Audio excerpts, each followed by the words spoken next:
새 정부가 출범하면서요. 정말 많은 분들이 요즘 하반기 부동산 시장, 아니 이거 어떻게 움직이는 거냐 굉장히 관심이 큽니다. 그래서 저희가 전문가들과 함께 분석을 좀 해보려고 하는데요. 일단 차영주 소장, 예. 요즘 부동산 상황은 어떻습니까? 예, 아파트 값이 19주 연속 상승세를 좀 나타내고 있습니다. 네. 특히 강남 3구와 마용성의 상승세가 좀 돋보이고 있는 그런 형국이다라고 말씀을 드릴 수가 있겠는데 6월 2일 날 전국 아파트 동향 발표가 있었습니다. 여기에 따르면 강남 11개구의 평균 상승률이 무려 0.35%였다라고 말씀드릴 수가 있겠습니다. 네. 송파, 강남, 서초 순으로 강한 흐름들을 좀 보였고요. 강북구에서도 성동구하고 마포구, 용산구 등이 주요 단지 중심으로 오름세가 나타났다라고 좀 말씀드릴 수가 있겠습니다. 지금 눈에 띄는 것은 이제 성동구 아파트인데요. 네. 성동구 아파트 값이 빠르게 지금 증가하다 보니까 이례적으로 오세훈 서울시장이 11일 날 이 부분에 대해서 언급을 했습니다. 예의주시하고 있다라고 언급을 했고 그렇다고 해서 뭐 토지거래 허가제를 도입하는 것은 아직까지는 바람직하지는 않지만 전반적인 상황을 좀 깊이 들여다보고 있다라고 좀 말씀드릴 수가 있겠고 네. 또 마포구가 용산구보다 더 올랐습니다. 그러니까 지금 기존의 어떤 형식보다는 조금 다른 부분들이다라고 말씀드릴 수가 있겠습니다. 또 한 가지는 전체적으로 봤을 때 서울 지역의 주택 평균 거래 가격이 10억 398만 원으로 10억을 돌파하는 기염을 토했는데요. 진짜요? 특히 이제 아파트 예. 중심으로 이게 여전히 상승 흐름들이 좀 나타나고 있습니다. 현재 지금 강남권의 평균 가격은 화면에서 보시는 것처럼 예. 16억 6천만 원, 16억 7천만 원 정도 예. 하고 있고요. 강북은 9억 7천만 원 정도 하면서 두 지역의 격차가 대략 한 7억 가까이 벌어지고 있습니다. 이것도 현재 지금 역대 최대 격차가 벌어지고 있는 상황이다라고 말씀드릴 수 있겠습니다. 아니 그러니까 잠깐 보면은 김인만 소장, 특히 강남 3구 거래량이 늘었다는 말이죠. 근데 이거 보면은 사실 3월에 토지 거래 허가 구역 이거 확대 지정했었잖아요. 근데 그렇죠. 그러면 이거 효과가 약해졌다 이렇게 봐야 되는 거예요?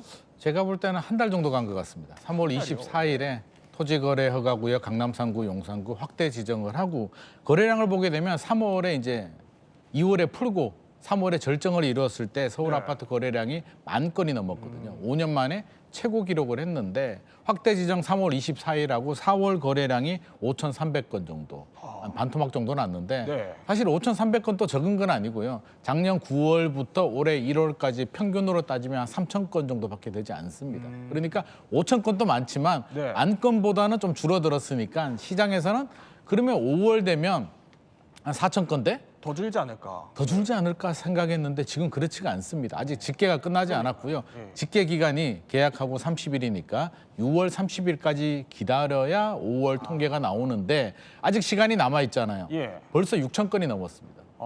그러면 지금 같은 추세라면 하루에 한 200~300건씩 늘고 있으니까 네. 8,000건은 저는 그때니 넘어갈 수 있다. 아니 근데 지금 서초동 아파트 네. 그래픽 저희 사례 보여드리고 있는데 네. 지금 보면 한 석 달 만에 거의 9억 가까이 오른 거거든요. 그렇습니다.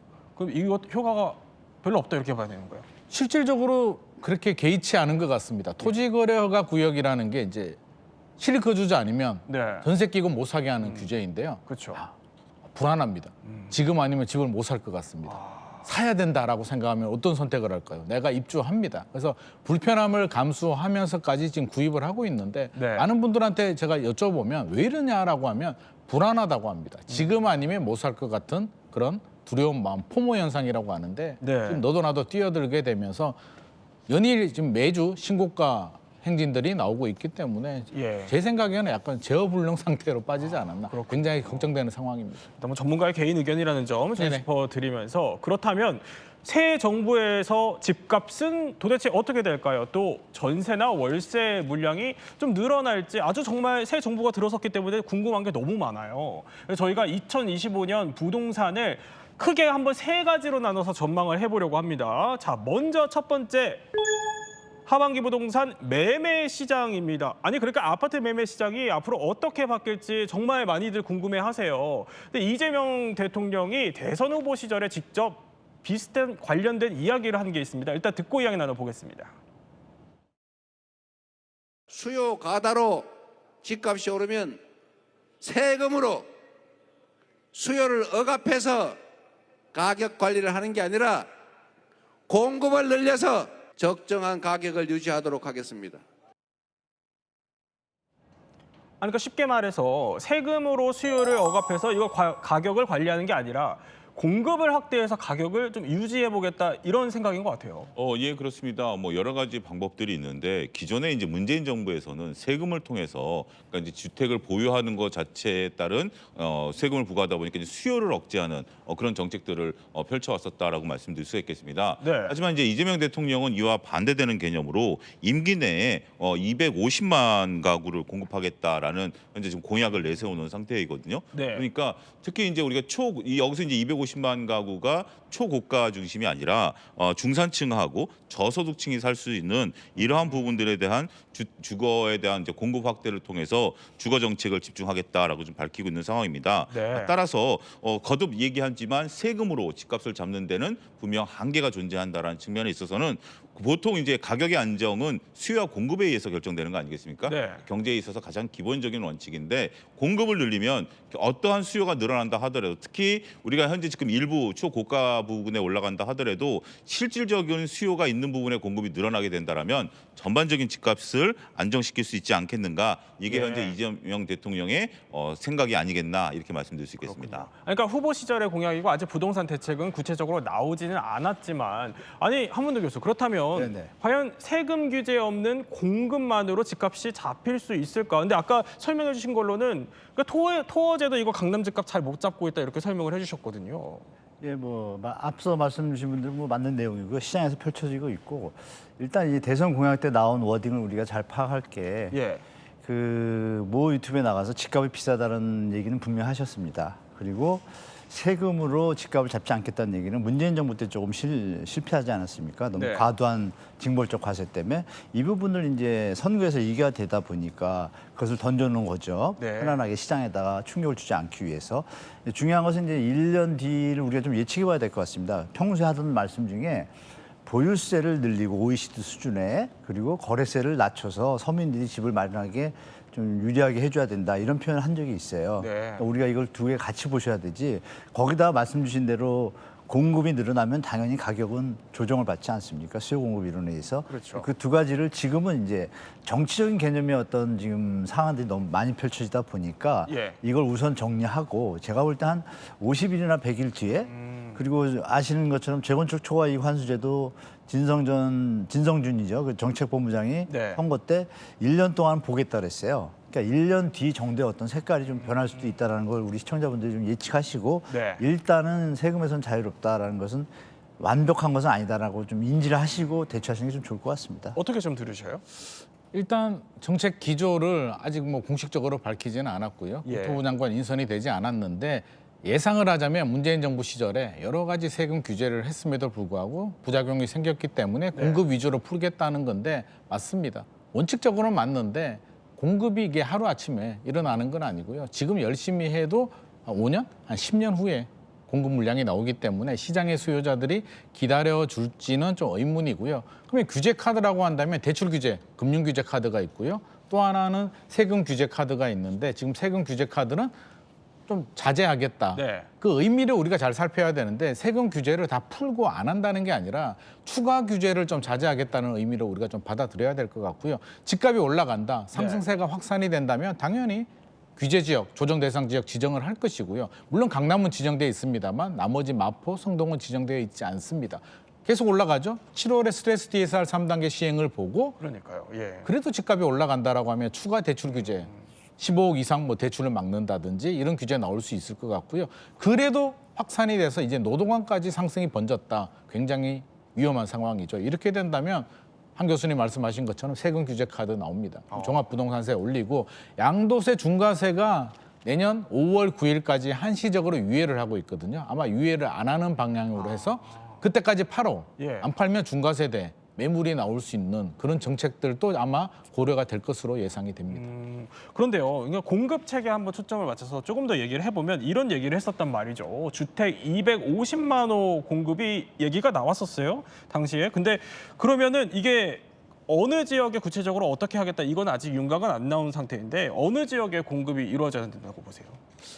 가장 필요한 거는 서울인데요. 서울은 재건축 재개발 아니면 또 공급이 안 되는 지역이기 때문에 현실적으로 이제 공공이 좀 주도해서 공급 물량을 늘리겠다는 건데 우리가 250만 호를 잘못 해석하게 되면 네. 정말 주택 숫자가 250만 호냐 윤석열 정부는 뭐 270만 호라고 했는데 저는 상징적인 의미로 우리가 좀 받아들여야 될 것 같고요. 진짜 몇만 호야. 네. 100만 호면 괜찮고 150만 호는 안 되느냐 뭐 그런 의미로 우리가 보면 안 될 것 같고요. 가장 빠르고 쉬운 방법이 신도시 개발입니다. 신도시. 3기 신도시는 예. 하던 대로 일관성 있게 진행이 되고 이제 4기 신도시를 하겠다라고 최종 공약집에서는 빠졌습니다만 그런 멘트를 언급을 했는데요. 그렇죠. 결국에는 신도시 카드밖에 없을 것 같습니다. 문제는 4기 신도시 지금 해도 10년 이상 걸리기 때문에 네. 지금 불안한 시장의 수요자들이 당장 내 집 마련을 못해서 굉장히 좀 불안한 마음을 가지고 있는데 10년 후에 나오는 4기 신도시 카드가 네. 얼마나 불안한 마음을 잠재울 수 있을지가 관건이 될 것 같습니다. 아니 그러니까 신도시 얘기를 해주셔서 조금 더 신도시 얘기를 짚어보면은 이렇게 신도시 언급을 했었어요. 4기 신도시. 근데 3기 신도시도 지금 지연 상태잖아요. 그럼 추진이 가능할까요? 어떻게 보세요? 일단 저 표현은 조금 앞서가신 것 같습니다. 제가 볼 때 평소에 가지고 있는 스마트 신도시라고 돼 있잖아요. 예. 근데 뭐 요즘 스마트 신도시가 아닌 게 있나요? 3기 신도시는 다 스마트 도시거든요. 그럼 우리 청년이나 신혼부부나 무주택자분들이 예전 정부, 전 정부죠. 벌써 전 정부죠. 문재인 정부 때 공급 대책에 나왔던 3기 신도시를 많이 기다렸습니다. 세월이 많이 흘렀죠. 그럼에도 불구하고 지금 공급이 제가 알기로는 10%도 안 됩니다. 네. 그럼 여기에는 우리가 아시는 것처럼 PF 문제로 인해서 3기 신도시 공급이 이제 가속화되면은 그 대체 효과가 있기 때문에 그런 조정하는 국면이 좀 있었습니다. 어떤 건설회사의 분양 문제를 위해서 그 부분이 가세도 늦어졌죠. 그리고 이제 언론들에서 이런 얘기를 하지 않습니까? 이거 10년, 20년 걸릴 수도 있다. 뭐 이런 네. 얘기들이 조금 팽배했었어요. 실제 상황을 제가 말씀드리면 엊그제 제가 저 3기 신도시 토지보상본부 직원하고 통화를 했습니다. 지금 광명 신도시가 마지막이 됐지 않습니까? 그거 빼고 나머지 전에 지정됐던 곳들은 네. 다 이미 거의 100% 두 군데하고 99% 토지 보상이 끝났고 지작물 철거 얘기가 가끔 나오잖아요. 지작물 철거도 다 95% 이상 수준이 다 달았습니다. 그 얘기 뭐냐면 의지만 있다라면 네. 정확하게 이것을 추진한다고 하면 이거는 미리 사전 청약 제도를 다시 활용해서 한다고 하더라도 충분히 5년 안에 공급이 됩니다. 입주까지 제가 볼 때. 의지만 있으면. 네, 이 부분을 갖다가 지금 정책본부나 대선 준비할 때 그걸 돌아볼 새가 없었던 것 같아요. 그냥 이제 대안들 중에서 어떤 워딩을 페이스북에 얹으셨기 때문에 저건 좀 실수한 발언 같고 그 얘기는 제가 알고 있습니다. 4기 신도시 개념이 미니 신도시 형태로 전 정부에서 그린벨트 좀 풀었잖아요. 그 지역에 이제 콤팩트 시티 형태로 고밀도 복합 개발 지하철역이나 전철역을 또 일반 기차역 있지 않습니까? 네. 주위로해서 용적률을 고밀도로 복합을 개발할 때 스마트 콤팩트 형태 이런 얘기를 보고를 받으셨을 것 같아요. 그게 이제 페이스북에 잘못 워딩이 나온 걸로 저는 보고 있습니다. 그래서 네. 3기 신도시부터 먼저 하는 게 이재명 정부가 해야 될 일이고 4기 신도시는 뒤에 놔두는 게 낫겠다라고 좀 말씀드리고 싶습니다. 예. 네, 뭐 공급책 신도시 아직 다 윤곽에 나오지 않았기 때문에 전문가분들의 사견으로 지금 추정이 되고 있는 건데 자 그러면은요. 결국 이 부분이 핵심일 것 같아요. 집 매매 지금 뭐 계획이 있으신 분들을 위해서 저희가 한번 제일 궁금한 거 여쭤볼게요. 자, 이 퀴즈와도 연결이 되어 있습니다. 저희가 보여드렸던 퀴즈인데요. 퀴즈 띄워주시죠. 자, 올해 집을 사고 싶다면 언제 하면 될까요? 그러니까 이거 정답은 아닙니다. 물론 전문가분들의 사견이라는 점 저희 짚어드리면서 그러면 내 집 마련 일단 한문두 교수님 언제 하면 좋습니까? 우리가 뭐 여러분 보도에서 많이 보셨잖아요. 네. 7월 이후에 스트레스 DSR이 적용된다. 그러면 당연히 일단 심리적으로 이제 효과가 있을 것이고 답부터 말씀해 주시면 언제 하면 좀. 네, 8월 이후 시장 좀 보시고 나서 네. 8월 이후에 결정하시고 3기 신도시 정책이 나오는 걸 보시고 내 집 마련 전략을 세우시면 제일 좋을 것 같습니다. 우리 김민만 수장은 어떻게 보십니까? 저는 서울 수도권 지역과 지방을 좀 구분하고 싶은데요. 서울 수도권 지역은 just now라고 얘기하고 싶습니다. 지금 사셔야 됩니다. 지금. 전제 조건은 영끌이 아니고요. 네. 자금이 되고 필요하신 분들이라면 지금 내 집 마련을 하는 게 좋겠다. 왜? 예상을 하고 뭐 떨어질 때까지 기다리고 어떤 정책이 나오고 기다리는 동안 집값이 올라갈 가능성도 있고요. 막상 떨어지면 또 불안해서 또 못 삽니다. 그래서 타이밍을 놓치기 때문에 살 수 있는 사람은 사고 나서 집값이 올라가면은 고마운 일이고 네. 떨어지더라도 잘 살고 있다 보면 또 시간이 지나면 충분히 우상향하기 때문에 서울 수도권 지역들 지금도 집값이 올라가고 있습니다만 내년에 입주 물량도 많이 부족하기 때문에 필요하고 자금이 되시는 분들이라면 just now 네. 지금이라도 준비해서 사시면 좋을 것 같습니다. 네, 물론 전문가분들의 개인적인 의견이고 투자는 또 개개인의 책임과 판단에 따라 달려 있다는 점 짚어드리겠습니다. 일단 아까 계속 스트레스 DSR 얘기를 해주셔서 이 얘기를 조금 더 해보면 다음 달에 어쨌든 이게 시행이 된다는 말이죠. 그래서 사람들이 대출 한도가 좀 줄어들기 전에 나 집부터 빨리 사야 되는 거 아니냐. 그러니까 소위 말하는 뭐 막차 타야 되는 거 아니냐 이런 분위기가 있는 것 같아요. 실제로 있죠. 그래서 거래량을 보게 되면 지금 6월 거래량이 뭐 당연히 7월 말까지 집계가 됩니다만 현장 상황을 모니터링 해보면 네. 5월보다는 지금 거래가 더 활발합니다. 그러면 저는 그래요? 6월 거래량은 또다시 3월과 같이 만 건이 넘을 가능성 상당히 높다고 생각이 됩니다. 서울 이야기입니다. 지방은 네. 그렇지가 않습니다. 관건은 이제 7월입니다. 스트레스 DSR 3단계가 시행이 되고 나서 거래량이 안정이 되고 서울 집값 상승률이 안정이 된다면 이재명 정부도 한숨 돌리고 네. 중장기적으로 공급 대책들도 점검을 하고 이렇게 진행할 수는 있는데 스트레스 DSR 3단계가 7월에 시행이 되고 한 달 정도 지나서 다시 집값이 확산이 된다면 네. 그때는 어떤 규제 카드가 나올지가 지금 굉장히 고민에 빠져 있는 것 같습니다. 아니 그 스트레스 DSR을 조금 쉽게 설명을 해주시면은 대출에 어떤 규제들이 좀 생긴다는 거예요. 우리가 DSR이라고 한다면 소득 대비 내 대출 한도를 정하는 겁니다. 그래서 내 소득이 많으면 네. 대출 한도를 늘리는 거고요. 소득이 적으면 대출 한도가 줄어드는데 2022년에 금리가 이제 급격히 올라갔잖아요. 네. 소득만 가지고는 안 되겠다. 미리 미래 변동 가능성이 있는 금리를 스트레스 금리를 적용을 해서 한도를 미리 좀 더 줄이는 정책입니다. 1단계, 2단계, 3단계가 시행이 되는데요. 작년 2단계, 9월에 아마 2단계가 시행이 됐고 네. 올 7월에 3단계가 시행이 되면 2단계보다 연봉 1억 정도 되시는 분들은 변동형 대출을 받을 때 2, 3천만 원 정도 대출 한도가 더 줄어듭니다. 그러니까 줄어들기 전에 미리 대출을 받자라고 해서 6월에 거래량이 많이 늘어났고요. 7월에 시행되고 나면 네. 시장에서 어떤 반응을 보일지가 지금 가장 관건이 될 것 같습니다. 시장의 반응도 관건이지만 사실 정부 바뀌고 뭐 이렇게 대출 규제가 강화되니까 이렇게 매매가 계속 분위기가 고조되면서 좀 상대적인 박탈감이라 해야 될까요? 그런 걸 느끼시는 분들도 적지 않은 것 같아요. 지금 그게 문제죠. 불안감이 문제라고 했잖아요. 그러면 강남 집값만 올라가면 솔직히 우리하고 네. 그 수십억 하는 집이 무슨 상관이 있겠습니까? 그렇죠. 연예인이 집 사는 거하고 같은 개념이기 때문에 네. 무시할 수가 있는데 우리가 걱정되는 거는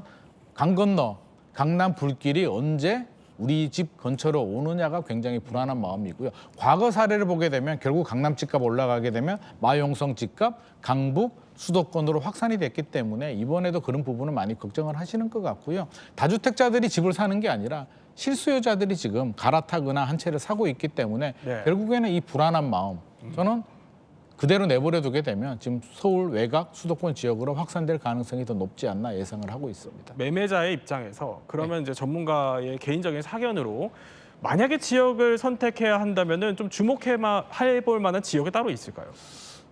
자금이 된다면요 당연히 한강변이 더 좋은 곳을 사면 좋겠습니다만 네. 사실 신고가 계속 나오고 있거든요. 그래서 저는 역설적으로 돈이 많은 분들이야 네. 좋은 데 사면은 결국에는 올라가겠으나 우리가 일반적으로 서민들은 그렇지가 않잖아요. 제한된 자금 범위 내에서 최선의 선택을 해야 되기 때문에 한강벨트를 제외한 나머지 지역들은 아직 2021년 고점 가격 대비 80% 수준에 머물러 있는 곳들이 많이 있습니다. 그래서 너무 신고가 나오는 비싼 집들 쳐다보지 마시고 내 자금에 맞춰서 고점 대비 한 80% 머물러 있는 곳들을 사셔서 잘 살고 있다면 결국에는 또 가격은 올라갈 가능성이 높기 때문에 너무 무리한 투자는 하지 않으시면 좋을 것 같습니다. 우리 한문도 교수님이 보시는 지역은 또 있습니까?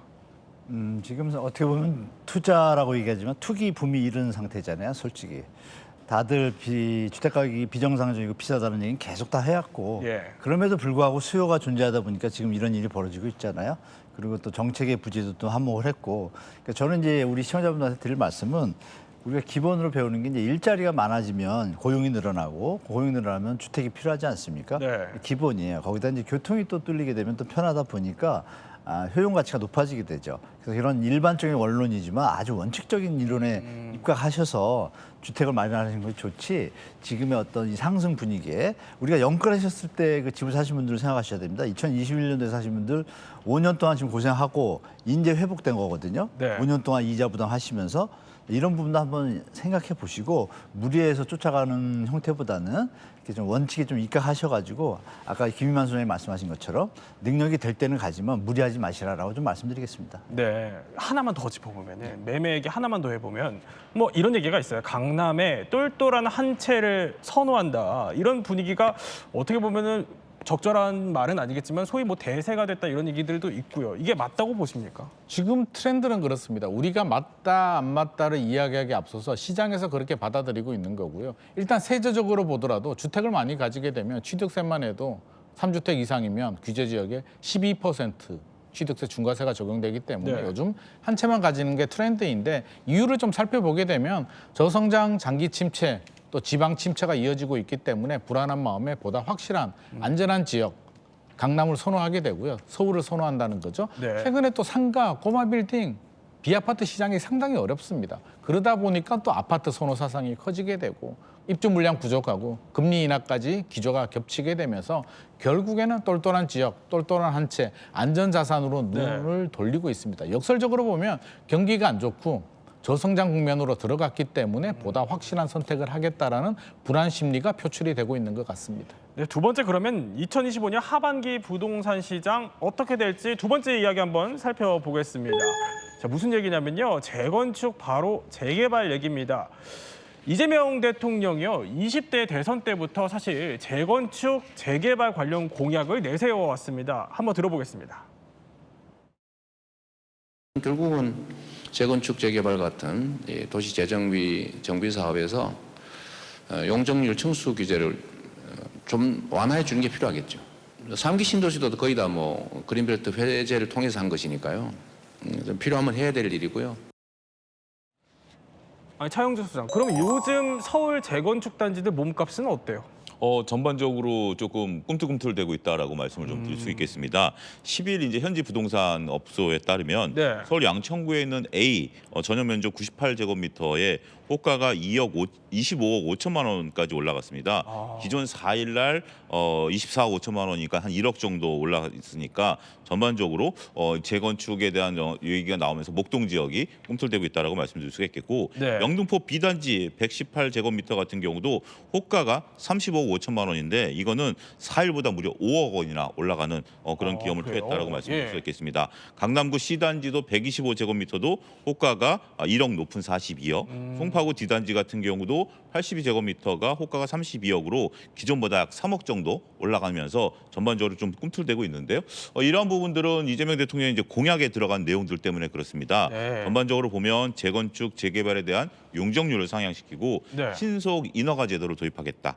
그리고 부담금을 완화하고 도시분쟁 조정위원회 기능을 확대하겠다라는 공약 발표가 있었기 때문에 이러한 영향으로 우리가 이제 재건축 단지들의 집값이 좀 꿈틀대고 있는 것이 아니겠나 이런 분석들이 나오고 있습니다. 아니, 그러면은 뭐 부담금을 좀 줄이고 용적률 높이고 뭐 이러면 재건축 재개발 좀 활성화가 될까요? 이론적으로는 충분히 가능합니다. 조합원들이 사업성을 따지려면 이제 두 가지를 봐야 되는데 예. 분담금과 부담금은 좀 차이가 있습니다. 우리가 분담금이라고 한다면 사업을 함에 있어서 두꺼봐 헌집 줄게 새집 다오 단 저렴하게 공짜처럼 이게 조합원들 마음이기 때문에 분담금은 돈을 최대한 적게 내는 거, 공사비를 적게 내는 게 분담금이고요. 네. 부담금은 세금입니다. 초과이익 환수 같이 야 개발 이익이 많으니까 내가 세금 부과할래라는 게 부담금입니다. 그러면 사업성이 좋아지려면 부담금, 세금은 내리고 분담금도 내려줘야 되는데 분담금을 내리려면 용적률을 많이 올려서 일반 분양을 좀 많이 할 수 있게 해주고 네. 세금 부담을 내려줘야 되는데 사실 이론적으로는 굉장히 바람직한 방향입니다만 현실적으로는 결국에는 건축비가 올라가고 시공사와의 갈등 용적률을 올려준다라고 하지만 또 지자체들은 기부 체납을 받아서 공공 임대 아파트들도 늘려야 되기 때문에 또 조합의 갈등 재건축 초과이익 환수 같은 경우도 풀어준다라고는 하지만 또 반대 네. 여론들 부자 감세 논란들도 있기 때문에 산 넘어 산인 것 같습니다. 자, 이렇게 뭐 재개발 재건축 현장에 어떻게 보면 기대감이 높아졌다라고 본다면요. 반면에 지금 전세 시장은 전혀 좀 다른 분위기라고 합니다. 하반기 부동산 전세 월세 시장은 어떻게 될까요? 일단 전세 상황이 어떻길래 그렇죠? 예, 그렇습니다. 아무래도 전세 사기 대란 이후에 전세 시장 같은 경우는 네. 우리가 조금 많이 줄어들었다라고 말씀드릴 수 있겠고 오히려 월세 시장이 현재 지금 더 활성화되고 있다라고 말씀드릴 수 있겠습니다. 네. 6일 이제 KB 부동산 집계에 따르면 서울 지역 아파트 월세 지수가 124.8로 동월 대비해서 10%나 무려 상승한 그런 모습들이었습니다. 그러면서 전체 임차인 중에 약 60%가 10명 중 6명이 월세로 좀 전환되어 있다. 이렇게 설명을 드릴 수가 있겠습니다. 아, 그렇군요. 그러면 이렇게 전세가 사실 부족한 상황인데 아니 설상가상으로 내일부터 전세 대출이 조금 더 까다로워진다 이런 얘기가 있어요. 네, 맞습니다. 이 기존에는 이제 우리가 공시가격에 대해서 이제 보증금에 임대보증금의 80% 수준에서 100%를 보증해 줬어요. 네. 허브에서. 이걸 이제 말씀 주신 것처럼 이제 80에서 100% 적용하던 걸 90%로 10% 낮췄습니다. 10%, 예. 10%인데 이게 금액의 차이가 어떻게 되냐면 우리가 3억짜리 집을 계산하시면 3억에 그 100%에서 80%면은 2억 4천 정도가 나오잖아요. 거기에 100%니까 2억 4천 그대로 나옵니다. 이거를 10% 줄이면은 2억 1,600이 대출이 돼요. 그럼 나머지 10%는 누가 부담을 하냐? 은행이 그 리스크를 받아들이는 거로 해서 대출을 해야 됩니다. 그 은행 입장에서는 대출 심사가 약간 까다로울 수밖에 없게 되겠죠. 그러면 대출 액수는 줄고 네. 은행 심사는 까다로워진다는 얘기는 전세 시장에서 전세 유동성이 그만큼 준다는 얘기죠. 그래서 아주 미미하지만 전세 가격에 하방 요인을 제공하고 있다. 그래서 대출도 좀 깐깐해지겠다라는 것을 예측하시고 시장에 대처하시면 좋을 것 같습니다. 아니 그러면 결국 뭐 월세가 답이다 이렇게 봐야 되는 겁니까? 우리 서민들 입장에서는 월세가 굉장히 부담스럽죠. 네. 은행 대출이자 내는 것보다 부담스럽기 때문에 답이라고 해서 월세로 가야 된다라고 제가 말씀을 못 드릴 것 같고요. 피치 못한다면 월세로 가시되 전세의 안정성만 보장이 된다면 전세 대출을 받더라도 전세를 가시는 게 좋을 것 같고요. 그게 힘들다면 반전세가 있죠. 일정 부분 보증금을 올리고 월세를 일정 부분 지불하는 반전세로 가서 그나마 올해가 입주 물량이 좀 많습니다. 내년에는 입주 물량이 줄어들고 전세 가격 올라갈 가능성도 있으니까 올해 전세 계약 하시는 게 좋을 것 같고요. 전세, 반전세, 월세 거주하더라도 우리는 반드시 내 집 마련을 해야 되기 때문에 좋은 청약 물량 나온다면 적극적으로 청약 도전하시는 게 좋을 것 같습니다. 네, 지금까지 이렇게 2025년 하반기 부동산 전망에 대해서 한번 전문가분들과 짚어봤습니다. 자, 아직까지는 뭐 전문가분들의 사견이고 앞으로 더 대책이 구체적으로 나올 거라는 점 저희 짚어드리겠습니다.